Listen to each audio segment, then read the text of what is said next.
So we have something more coronavirus with the COVID-19, and here's what Carrie Lam back into the press briefing that she talked about for here, that we just found for the South China Morning Post, that still she waiting for the Hong Kong Chief Executive. Carrie Lam says on Tuesday morning that her government would impose travel restriction on more countries that had been hit by the epidemic, and you mentioned about the quantities of arrivals from Italy and parts of France, Germany, Japan, and even Spain that just hit by for 120 people.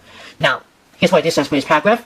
Anyone arriving in Hong Kong from Italy, as well as parts of France, Germany, Japan, and Spain, will be placed on a mandatory quarantine in government facilities for 14 days starting Friday midnight to contain the coronavirus epidemic. Confirming a Post report earlier, the Hong Kong government revealed the list on Tuesday night as the city recorded 5 more cases of COVID-19, bringing the total tally of infection to 120, while a woman who was thought to have recovered tested positive again for the disease. Health authorities, however, took pains to stress her condition was not a cases reinfection, but this is what the countries and regions targeted by Hong Kong's new travel restriction. This is from March 14. This is from this Saturday. All arrival for these area of or those who have visited such places in the past 14 days with the quarantines. And this is about for 5 countries. I'm gonna give you guys just give it a scroll down and we can watch it. I'm gonna give it for, and this is the close search travel agency in Shatin. This is Shatin.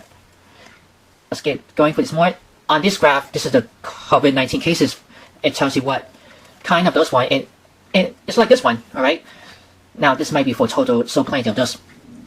Now here's what Alice Chan, Travel Industry Council, that she was saying there's no need to tell Hong Kongers not to travel. There are some still places not affected by the outbreak. Travelers still have choices, and that's what Alice Chan just said before. Now this is a deserters departure or probably departure hold at Hong Kong's airport, and you may share about the CTP just waving their hands, still visiting to Wuhan, and just read the whole paragraph. This is a whole bunch. I'm going to put the link below on South China Morning Post. So stay tuned, we can read more about coronavirus.